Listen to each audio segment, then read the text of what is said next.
Alrighty, folks, moving right along. Today we are entering the wonderfully exciting world of sedimentary rocks. We finished up igneous, all right.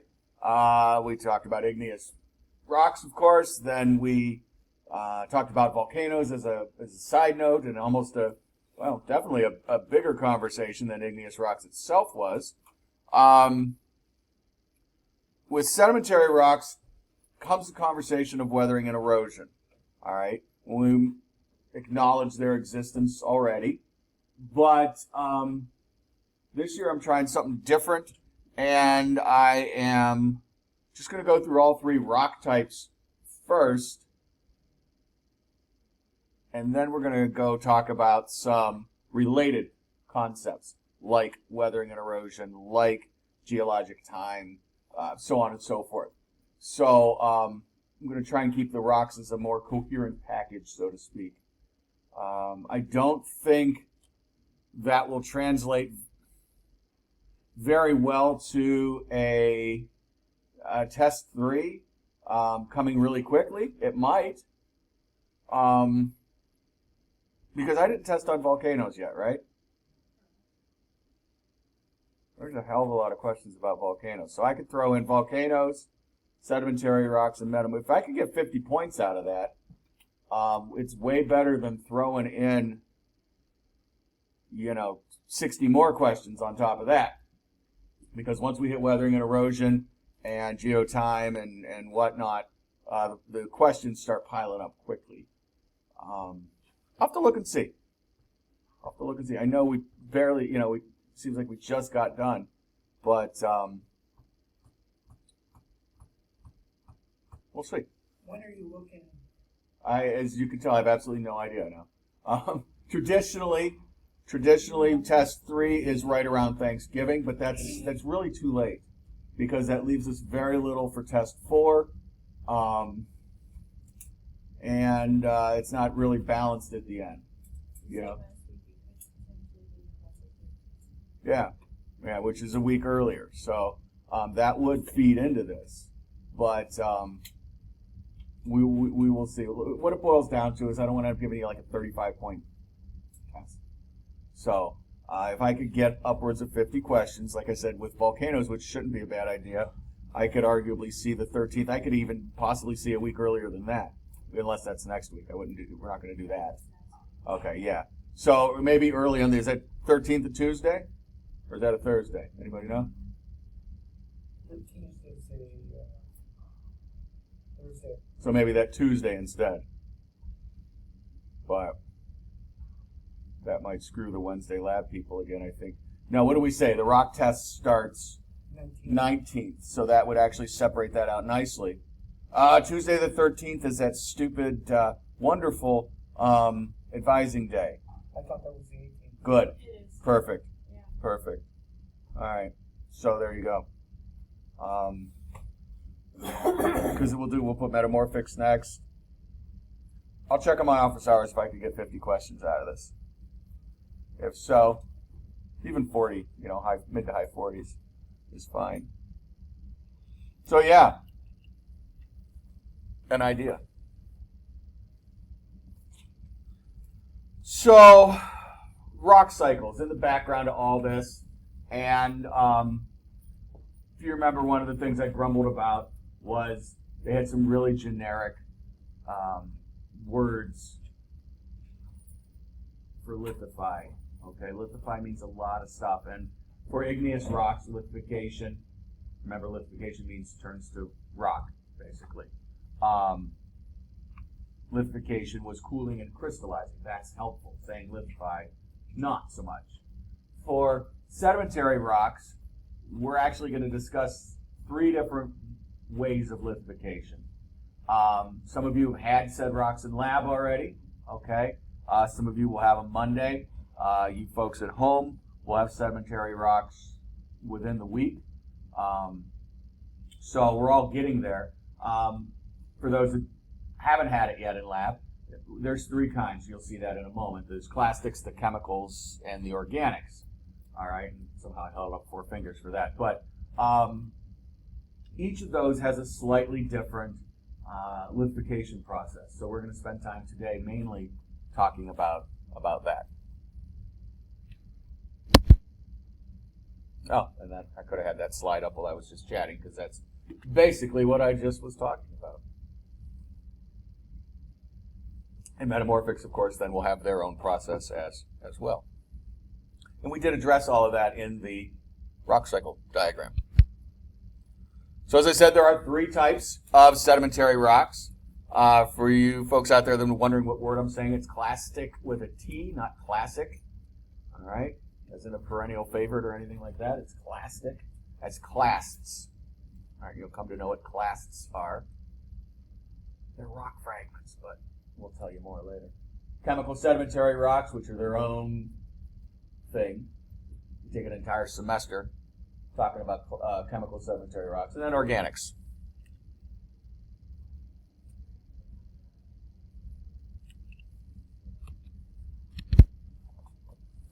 So, what exactly are sediments? Well, you know them more or less at this point as the products of weathering and erosion, right? You know that weathering produces sediments. You know that erosion transports sediments. We learned that much when we talked about the rock cycle. What we need to add to that, and I acknowledged it briefly, but we didn't really focus on it, is that sediments can also be this stuff that grows in water. Okay? Sediments can also be this stuff that grows in water. Crystallize, borrow a chemistry word for a little bit. We're going to talk about a little bit of chemistry today, nothing too scary. Precipitate. Okay? We've heard that word. So sediments are both things. They're just not just the pieces, parts lying around the surface of the earth, but they are also stuff, the little crystals that can grow in water. Your limestones basically come to mind with that. There's a few others. We'll talk about them.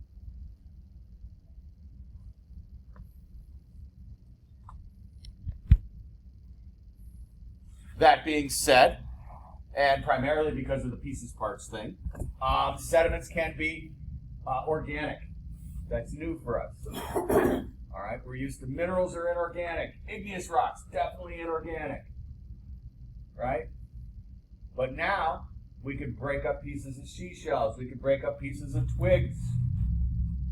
Whatever. And throw them into a rock. Now we can have organic sedimentary rocks. This bottom part is the hardest for you guys. Y'all smile and nod at me in here, and you understand it. I think it just comes to not even believing it. I don't know what word to use. But you're going to come to learn that the stuff that crystallizes in water can oftentimes be from dissolved seashells. Clams, snails, whatever. So you want to call those organic. Why aren't they organic? Because they're dead.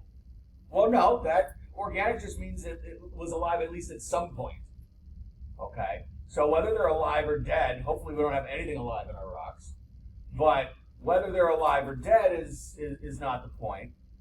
But what is the point is that once they dissolve, those shells dissolve, and then they precipitate. We've entered the realm of chemistry then. All right? And that's why they're chemical sedimentary rocks, and that's why they really have no semblance of what they were. Now, again, I think you get that part. What confuses you then is when you see fossils in chemical sedimentary rocks, like yesterday's fossiliferous limestone. All right, and the rest of you will see on Monday. It's limestone. It's a chemical sedimentary rock. You learn that. You know that. But damn it all, there's critters in it. So, what? And like I tried to tell them yesterday, and I'll tell you guys when you get there, that's just anecdotal. It's awesome. It's great. We love it because it helps us learn more about the rock and its environment. But they really don't do a whole lot for classification of it. Okay, it's still a hunk of limestone. It just happens to have some pretty fossils on top. Doesn't make it organic. So I really think over the years, watching and listening to you guys talk, I think it's once the fossils get in that you get confused. So, at any rate, limestone isn't the only one. You see halite mentioned here.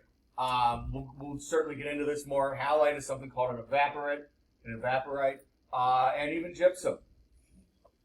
So, plenty of stuff. Sediments can be anything.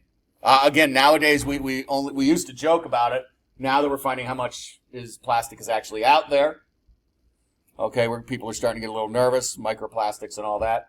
But plastics, at the surface, broken up, so on and so forth. Anything that's out there gets broken down and brought into the soils and whatnot, and eventually could become part of a sedimentary rock.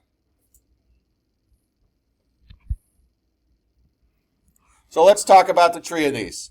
The first and the easiest, the one that pretty much all of you think of when you think of sedimentary rocks, are the clastics. Again, you didn't have that word in your mind at the time.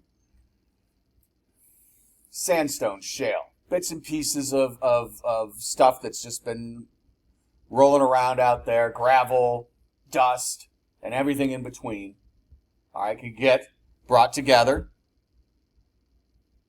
and called a rock. I joke, again, that these are the chicken McNuggets of the rock world, okay? Little pieces, parts of this, that, and the other thing brung together. And, hey, it's a rock. Now, this is not high contrast. We were joking a little earlier about being able to read my slides easily. I don't know what color would help here. Probably stock white. Yeah, it might show. I was thinking the stones were so light colored, though. Can you guys see that in the back or no? Okay, maybe it's one of those things where it's better at a distance. So, if you haven't been up to Lake Ontario, take a day trip one day. It's not getting into the best weather, but even in the winter, it's cool up there. They got some wonderful rocky beaches there. You can find a little sand here and there too, but at any rate, so clasts. Clastic sedimentary rocks. Clastic sedimentary rocks are made of clasts. What's a clast? A clast is a rock fragment. Well, those scientists, they love to classify things, put them into their little groups. So we have sizes of clasts. I just have the numbers. I don't know why I don't have numbers here anymore. So boulders, cobbles, pebbles, sand, silts, and clays. And it does kind of sing-song, and I recommend sing-songing it. You'll sound silly sing-songing it, but you'll remember it. Boulder, cobble, pebbles, sand, silt, clay. Boulder, cobble, pebbles, sand, silt, clay. Because I do want you to remember these in order. And please read the question carefully, because every so often I mix it up and ask you for the reverse order. Doesn't sing-song so well, but you got clay, silt, sand, pebble, cobble, boulder. Remember it one way. And it's obvious, I would hope, from boulder being at the top to silts and clays at the bottom, or at least sand in the middle. Hopefully you remember that boulder is the largest. I think it's just the not reading the question carefully when people get that one wrong, which stinks, but it happens.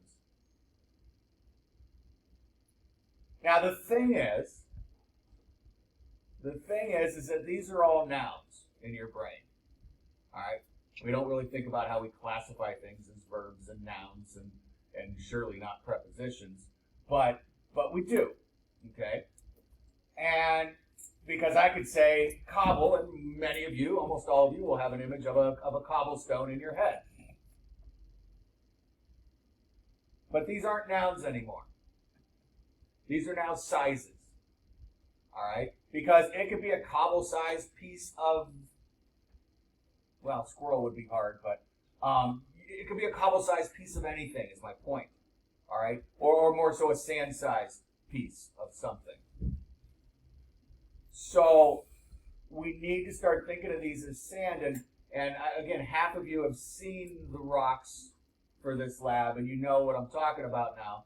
That, oh my God, okay, that's sort of sand, but it looks like sand, but it's not sand. And it gets a little tricky, okay? You need to, and the pebbles are another big one, important one, I should say. because sometimes they're not as big as you would just call a pebble. And you might, God forbid, use the word gravel. We don't even acknowledge the use of the word gravel in this class. So these are sizes. Yes, sir, question. So a boulder, and I'm just trying because I don't know this stuff. Really. Yeah. Boulders like the size of a small car. Or Okay. a big car. I've seen cobbles on the streets. How big is a cobble? About a head of lettuce, head of cabbage, really. So you've got the slides in front of you. Do I not have a diameter slide coming up? Let me look for one really quick because it's something that used to be in here, and over the years has gone away. Okay, thank you. So a pebble would be marble to like. Just simmer down there. Simmer down. Hold on. Let me get some actual numbers up here because I've got half of them memorized in my head, but I don't want to.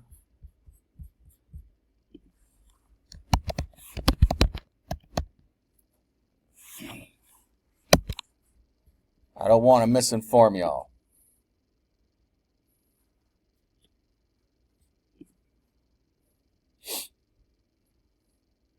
Okay.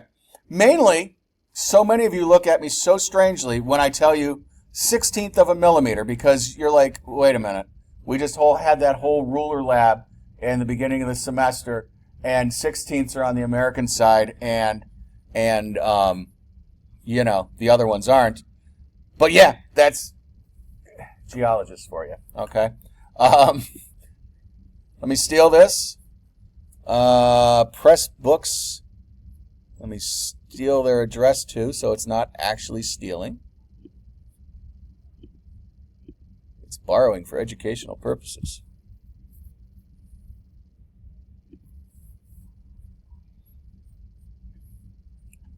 New slide.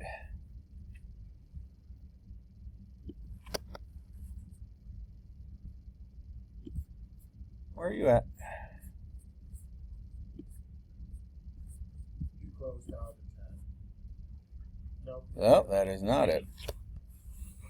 I know I closed out the tab, but oh, there it is. Yeah. But I also dragged this to the.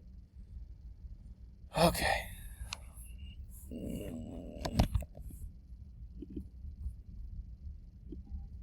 Okay, that's not helpful. I will redo it later, though. Oh, there we. Where do I put in alt text? I will not do my NDA. I try to make it the old text. It may be as clueless as much as some of us are. Ah. Quite possibly. So gravel is almost kind of interchangeable with pebble. Still making my slide, good sir.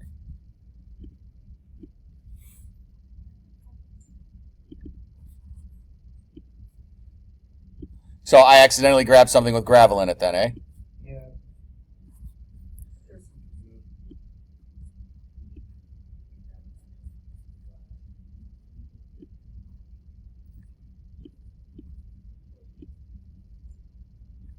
All right, and that's how a slide is made, kids. All right, so yeah, I just wanted to make sure I wasn't nuts all these years saying 1/16 of a millimeter. Ah, the Wentworth scale. I grabbed an official one. All right, if this were sedimentology, we'd worry about the last column. We aren't. So boulders are anything larger than 256 millimeters, which means nothing to most of you. I realize that. One nice thing about metric is we just move a decimal point over, and I could say it's 25.6 centimeters. Does that mean a little more? Somewhat. Somewhat. 2.5 centimeters to the inch? Oh, it's an inch then. No. 2.5 centimeters is 1 inch. 25.6 centimeters is about 10 inches. 10 inches. Someone said a couple I minutes. did my math wrong. Me too, all the time. So that's why I wasn't even going to attempt to convert that. So, anywho, it is in metric, but my general thing is cobbles come in at about a head of lettuce, head of cabbage, as I say.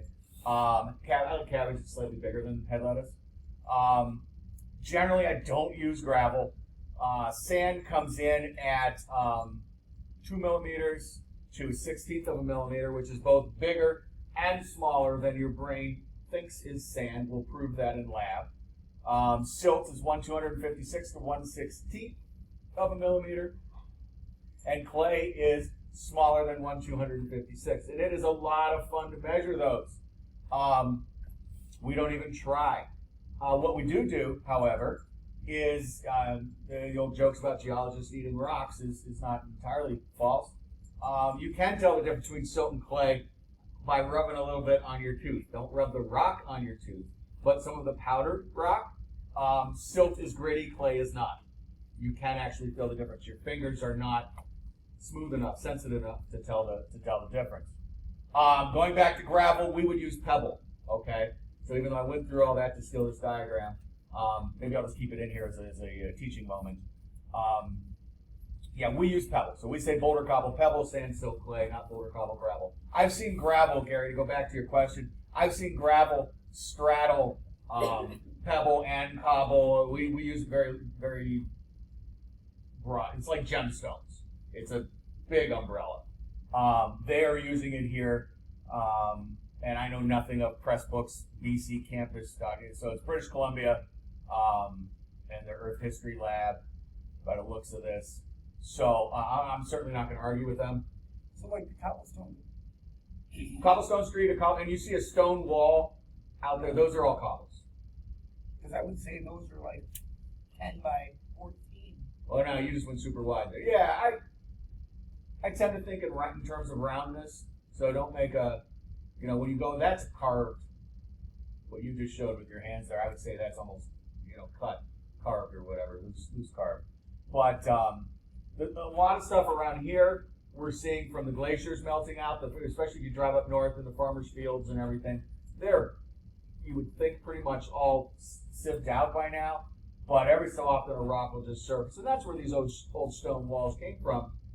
These people, dividing off their properties from plowing the fields and hit another rock, put it over in this pile. You get a big enough pile of rocks, you get to make a fence, or in some cases a house, and so on and so forth.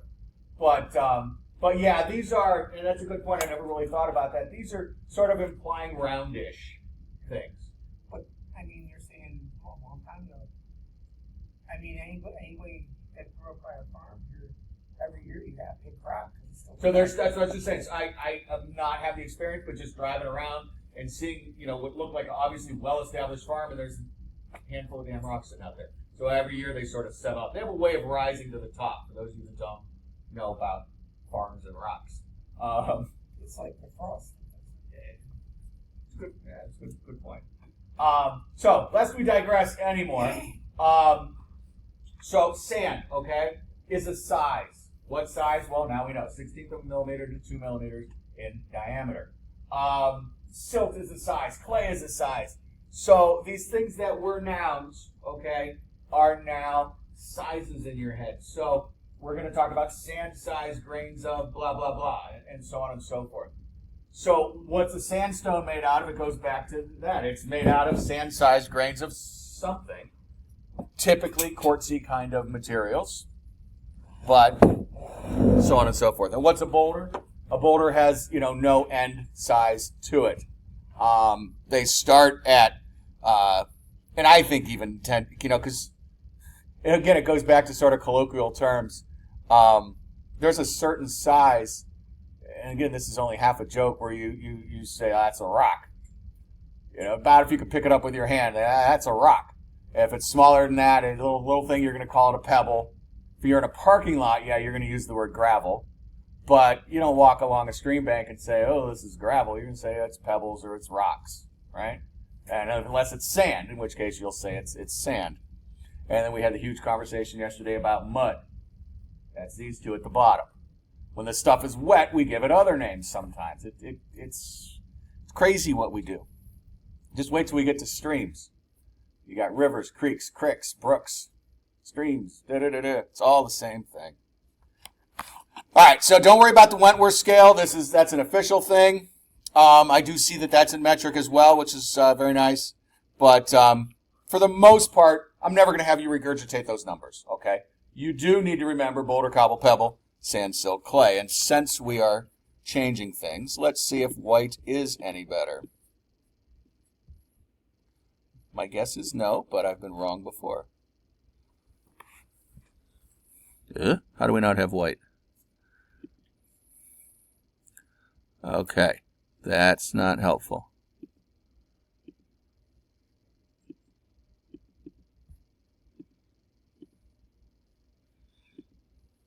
Is that any better? Yes.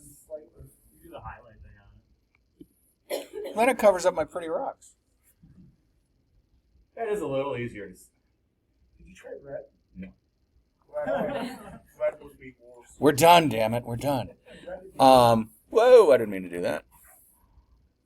I'm not even sure that I put that. Red is easy enough to do. Hold on. These folks at home are like, really? Just talk. Yes. I don't know. Nothing really shows up good. I think the white was better. Red or white, you guys? White. Or navy blue? White. You and the highlights over there. So what do you mean? What'll that make it? Yellow?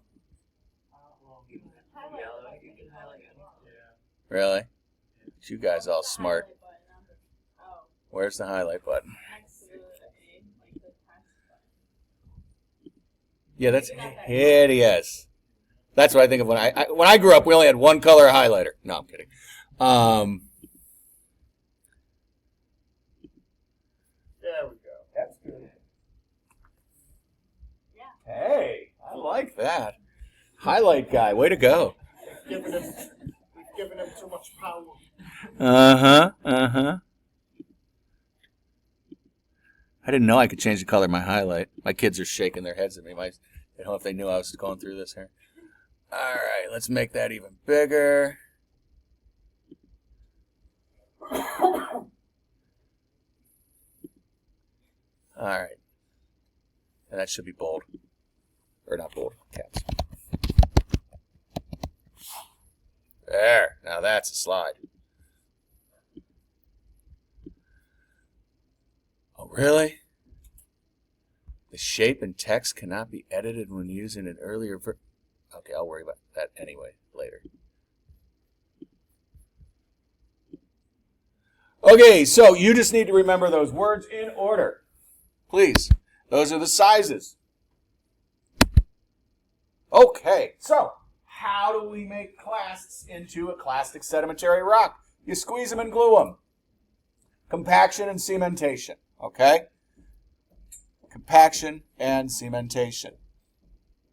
You can see these words again. I'm going to switch slides. How do you squeeze them? Well, generally speaking, it's pressure from just more stuff piling up on top, okay? You're out in the backyard playing football or something with your friends. Everybody falls over in a pile. You're the person on the bottom. You feel the weight of all those people on top of you. You're playing Twister, whatever. Same idea. The weight from the stuff above squishes you down. Why do we want to be squished down? Well, we want to reduce the pore space. Pore space is that little bits of air in between. These are not uniform, even though I was talking, we try to think of these as round. They're not perfect spheres. Okay, they're not little BBs or marbles. They are irregularly shaped things, and because of that, they don't necessarily arrange themselves in the tightest, most compact way. Think about the last time you were playing pool, perhaps, and you're going to have some inherent space because those are perfect spheres. But if you're good at racking the balls up, well, you can make a nice tight rack, and it'll break better, so on and so forth. You've reduced the pore space in that as much as humanly possible. We want to do that because we got to get glue in it. All right? We got to get glue in it. And that glue comes from groundwater.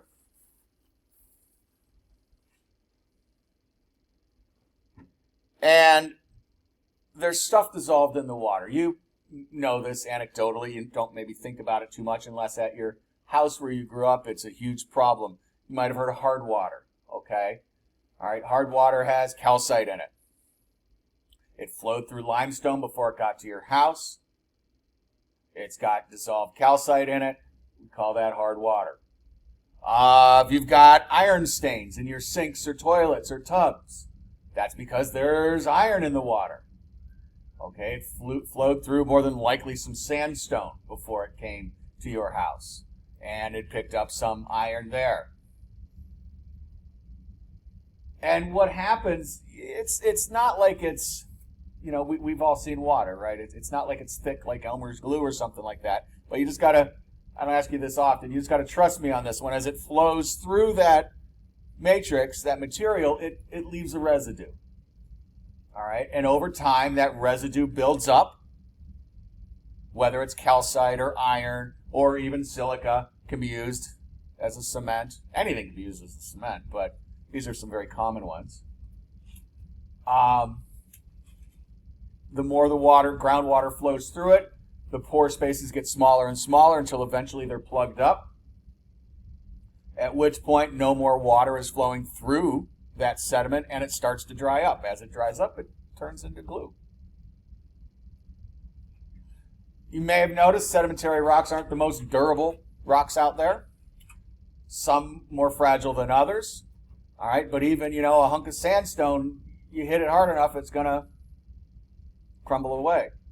It is just sediment, glued together with other sediment, really. So,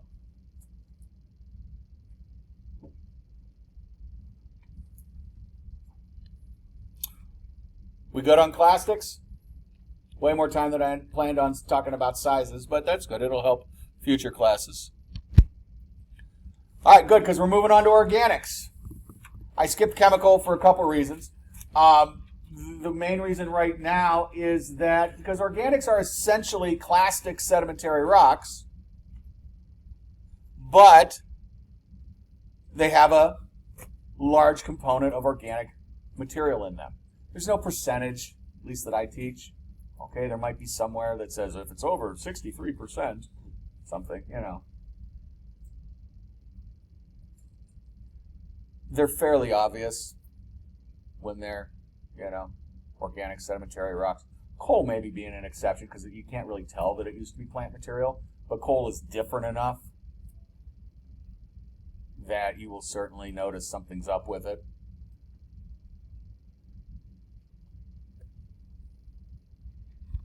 So we still need to squeeze it down. And not that groundwater doesn't flow through this stuff, but let's be honest, decaying organic material is pretty sticky in its own right. So we don't necessarily need cement. And arguably it might be harder for water to flow through, that sticky gunky stuff as opposed to, piles of sand and silts and clays. And we won't even get into, believe me, how, silts and clays can clog up the pore spaces in between the sand grains and so on and so forth. That's an entire semester's worth of stuff there, literally.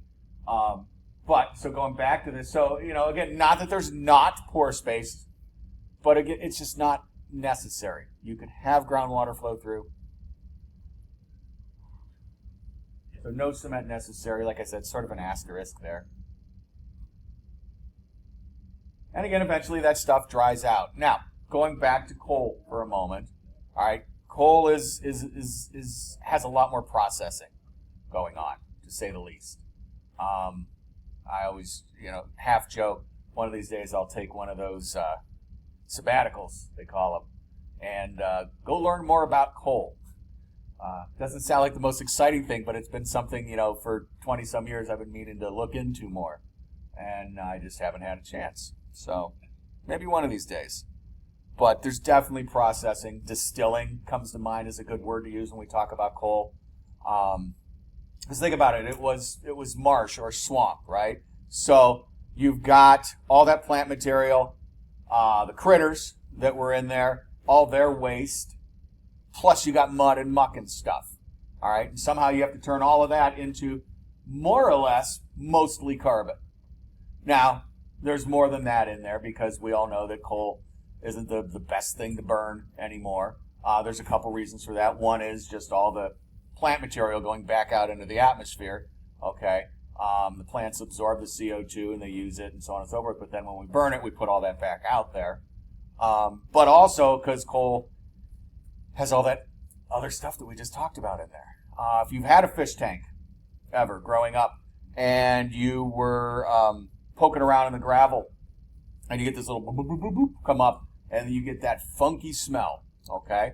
And if you've never done that, I don't know if Pet Supplies Plus will do it for you or not, but they don't even have gravel in a lot of their tanks. Maybe go to a friend's house and have them stir up their tank. That's that wonderful gas that's often released when we burn coals. You know, similar things, a lot of sulfur and whatnot. You know, decaying compounds. So all that is in there, and that's. But when you look at that piece of coal, boy, you don't see any of that stuff. And let alone that coal is a spectrum, for lack of a better word. There's so much levels of processing in there too. So yeah. But when you really smell coal burn, it doesn't smell anything like it. Okay. It's got kind of like almost like a sweet. It's a distinct smell. Okay. But And it you know doesn't this smell from like the trains? And I burn coal at my house. Oh, you got it at your house too. Okay. So I'm guessing that it's a function of quantity kind of thing when we're talking about moving up to a plant, you know, power plant kind of situation. We know for a fact when, you know, 3/4 of London, if not all of London, was burning coal. It was not a good thing. So, you know, it's got those negative things, and it might be in any given one household, it was fine. Well, I think that's the difference between bituminous and anthracite. Well, Anthracite burns a lot cleaner. that's rich man's coal. Are you burning anthracite? Of course. Do this is again a realm where I know very little of.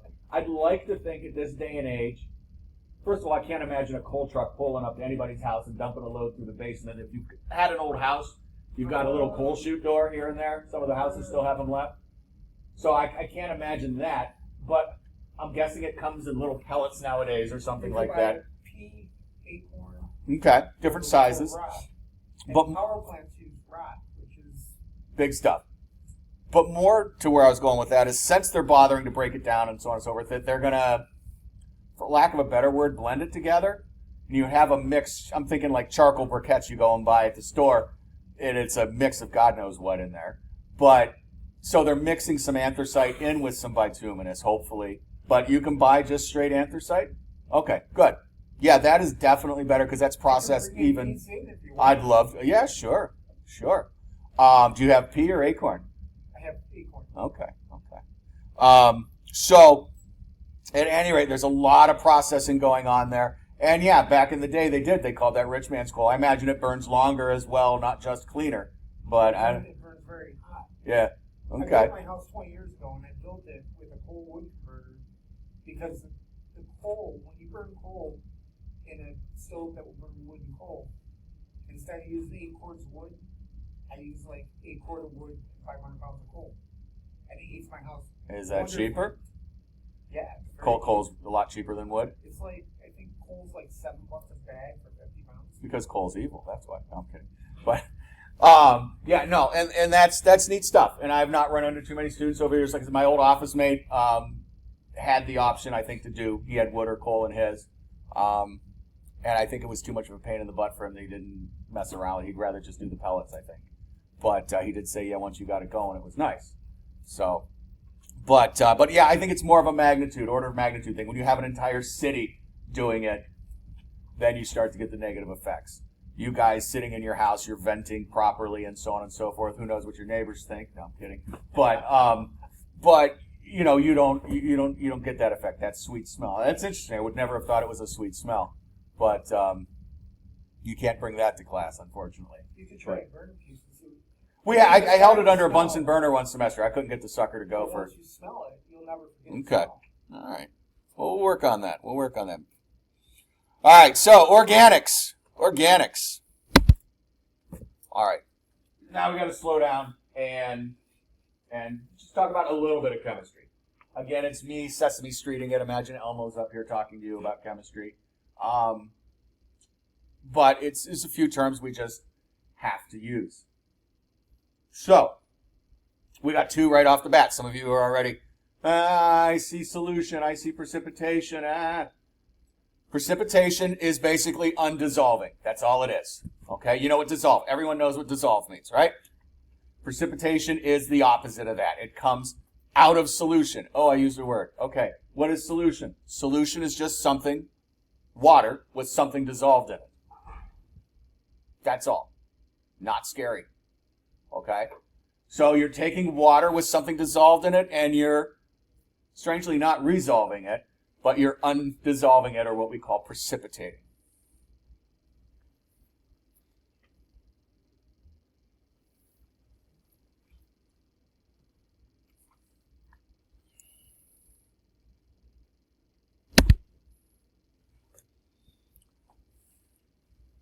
Precipitation, crystallization, interchangeable at this point, because we are talking about minerals coming out of solution. Minerals are crystalline, right? That's what part of the definition. Most of you remembered on the second test.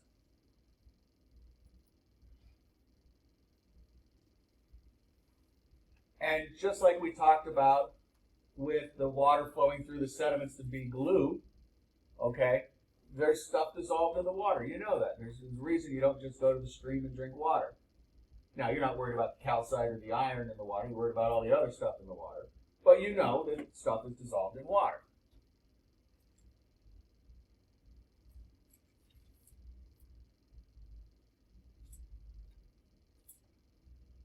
That's the easy stuff. All right, that's the easy stuff. Revolutionary war guy in the hallway.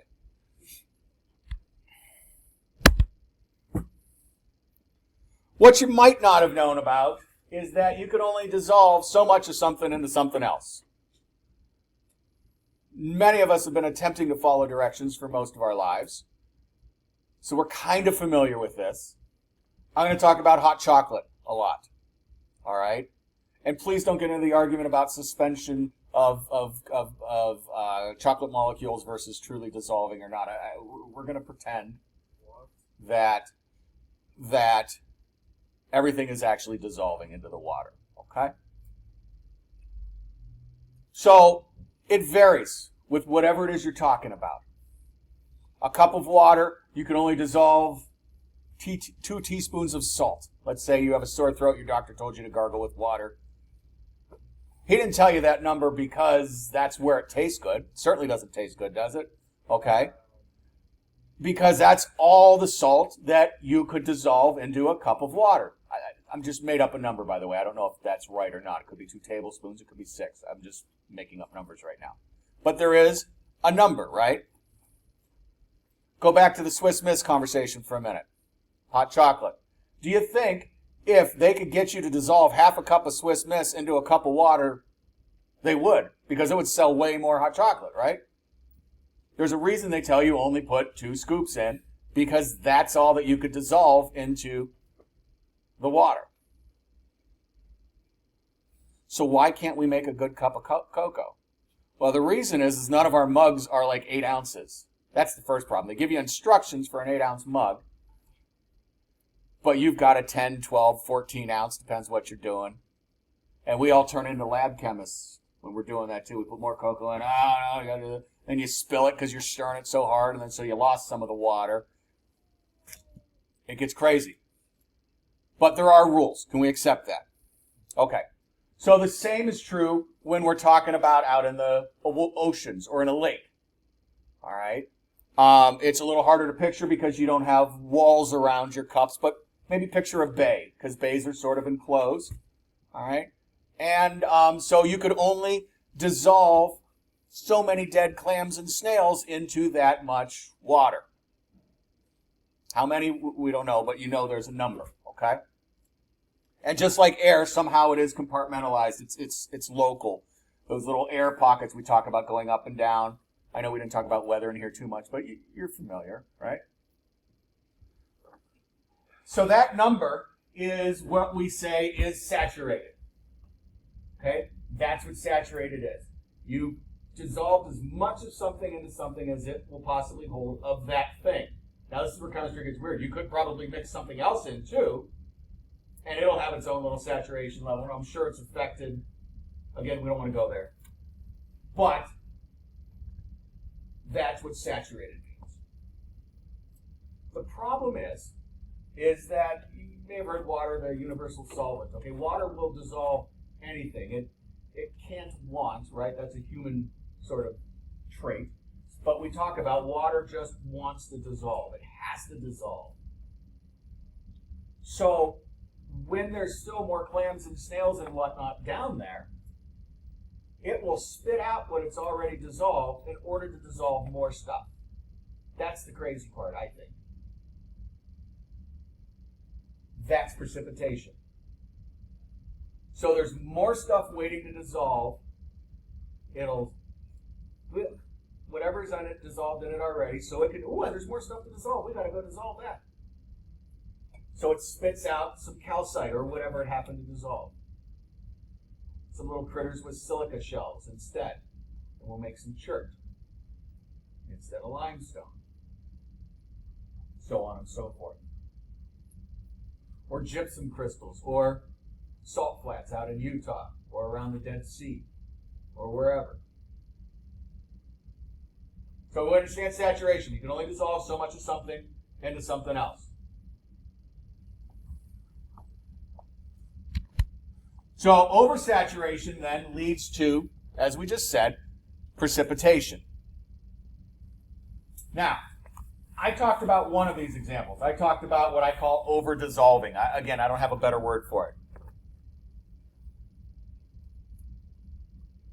The other way to throw that, I'm going to use the word equilibrium, okay, off is by messing with the other side of the equation. Let's remove some water. That's what's going on in your salt flats. Sun comes out, heats up the water, it evaporates. Slowly but surely the concentration of the salt in that water becomes less and less and less water. Ooh, we hit that saturation point, spit it out. Blech. We got a salt deposit. Like I said, same is also true of gypsum. If you at all kind of hover around in that world of gems and minerals, you might know gypsum daisies. Okay, they're these cool little deposits, and they look kind of like daisies. But they definitely look, I think they look more like weird little starfish than daisies. But, or jellyfish maybe. Very cool. So, at any rate, they recrystallize, they grow as we mess with the other side. We take water away. So, again, two ways to force precipitation. Two ways to force precipitation. You have a whole bunch of stuff waiting to dissolve, or you remove some of the water and throw off your balance. Okay? So, this is, again, just a couple slides recapping this stuff, really. So, you're decreasing the volume due to evaporation, which is going to throw your balance off. That water may not have been saturated before, all right, but it is certainly going to as you start to remove the water. I've been in a part of Salt Lake a couple summers ago, several summers ago. You were there too? I was there in the winter back in 2018. So you didn't go in? I went in. What do you think of all the sea monkeys in there? They're blind shrimp. Yes. My aunt's boyfriend actually fishes them for a living to feed hatcheries. So he goes in there for the brine shrimp to feed the fish for the fish hatcheries. Buy it from him? Yeah, they buy That's them, interesting. and he makes decent amount of money. It's their living out there. Okay. And I actually walked on salt, and these boots at one point were covered with heavy salt stains that I couldn't get out until about 2 years ago. Yeah. The salt flats were amazing. But the lake was something else. We were all expecting, you could float easier, blah, blah, blah. Nothing told us it was thick with sea monkey. I grew up in the era of sea monkey. You guys know what sea monkeys are, right? Blind shrimp. Yeah, they used to advertise them in the backs of comic books and so on and so forth. But they're teeny tiny little brine shrimp. And oh my God, it was like coconut water. It was repulsive. Absolutely repulsive. It was weird, to say the least. But so you can't tell that the water's nearly saturated at any rate. It didn't taste like the ocean, but it certainly tasted salty. But as that evaporates around the edges where the sun hits it, where it's shallower, that's where you get your deposits. Now, there's a whole other area, and I don't know if that's where you guys went later, but the salt flats, they're famous for, we broke land speed records out there and stuff because it's so flat and hard and long, okay? So they used to race cars out there and whatnot, but it is desolate. I thought it would be a little bit more crispy, crunchy, and white than it was, but it was very, very light colored sand. I've got some pictures somewhere. I ought to intersperse them one of these semesters. But yeah, it's a thing, and that's where we get our salt. Underneath Syracuse, okay, is a huge salt mine. I've never been down there. I'd love to go. If anybody, I always say this like when I remember at any rate. If anyone has a family friend that works there, we want a tour. We haven't had a field trip in geology in a long time. So, but yes, giant salt mines there. How did that happen? Well, we used to be covered by oceans here. Okay, you guys have been standing outside that lab room door for 7-8 weeks already. You read the poster that's posted right there. Okay, that's how we get all the seashell fossils. That's how we get limestone. Just a reminder: anywhere there's limestone, there was salt water above it at some point. Anyhow, lest we digress yet again.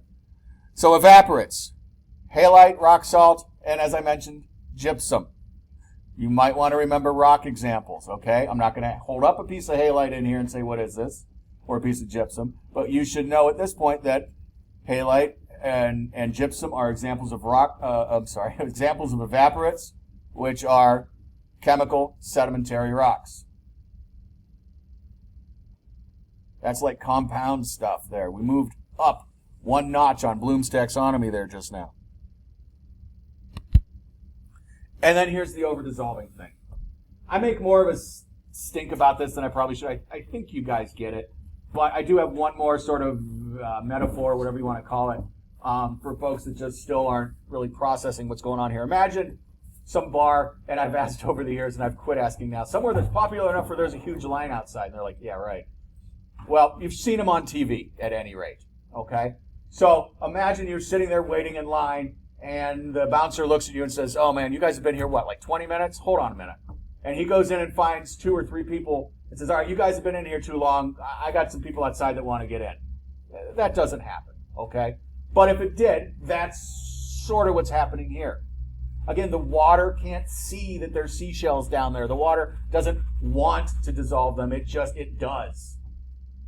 And in order to do that, it just also has to spit out what it's already dissolved. So that's how we force precipitation due to over-dissolving. And like I said, over-dissolving isn't quite the right word, but I don't have a better word. A minute ago, you said rock salt and gypsum are evaporates. Evaporates, yeah.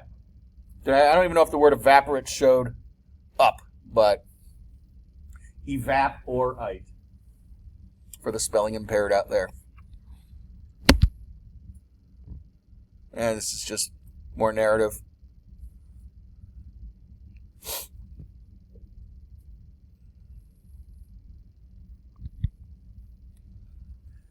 And here's some big fancy talk. No short words in that sentence. Precipitation facilitates continued dissolving. And as for the fossils in that fossiliferous limestone, okay, they got deposited on. Whether they were dead and waiting to be dissolved or whether they were just doing their little clammy thing, all right, sedimentation happens.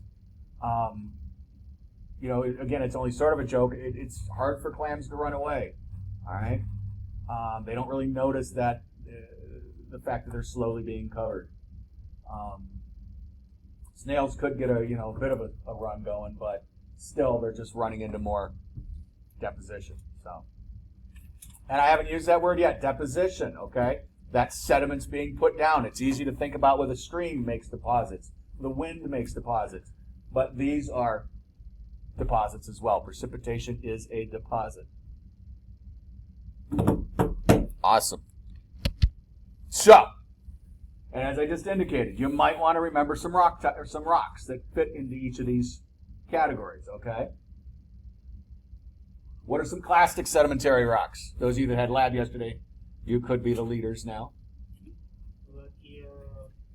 Breccia. Yeah, that's a hard one. Okay, I got some easy one.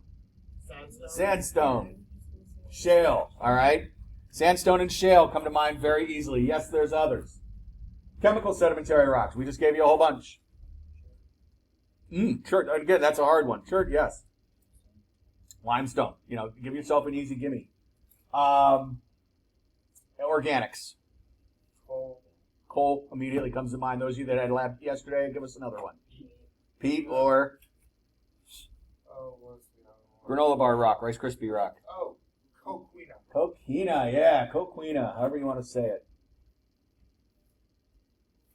Again, just think of one of those silly matching things. Which of these is an example of, All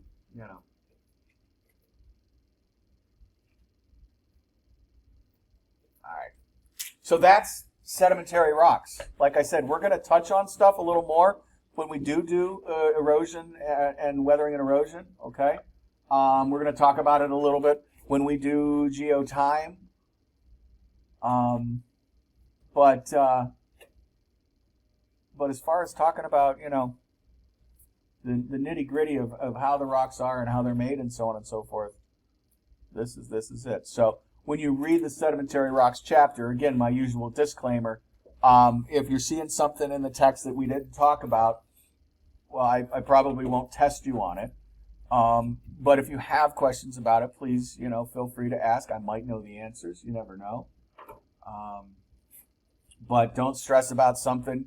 If, you don't necessarily take notes or the best notes, look at the PowerPoint and say, okay, that's not on the PowerPoint.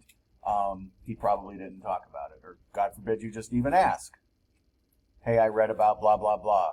Did I miss that or is it not? Because there is stuff. Okay? I go through those chapters and I distill them down into, some talking points and conversation points and so on and so forth. So, questions, comments, concerns. So, just to touch back on how we started this lecture, again, if I can get enough questions, Tuesday we do metamorphics. I mean, arguably we could have a test on Thursday, but that's way too soon. But that is a week's notice.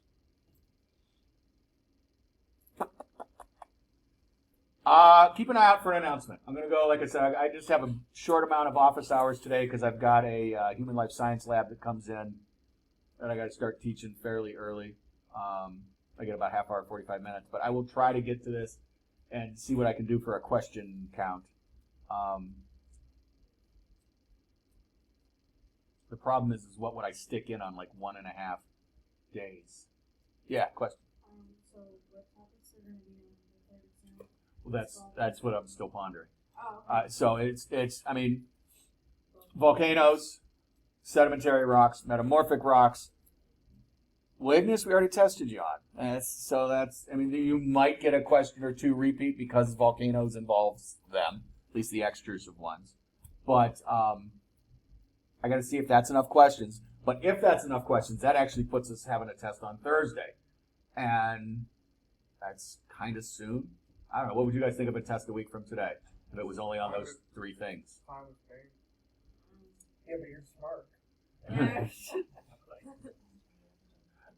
So, at any rate, I mean, you never have more than a week's notice anyhow for a test, but at least firm notice. But it's a matter of how many PowerPoints do you want to have to learn for a test is more the question. So let me take a serious look at that. And as I said, since it is Thursday, I'm not going to see you guys again until Monday at the earliest. Most of you on Tuesday. I will post an announcement once I sort it out. Okay. But you're officially on notice that you could have test 3 as early as a week from today. Thursday, I was going to say we're at the 30th. I can't do math on that one. So, all right, I'm going to take attendance, and then you'll be free to roam about the planet.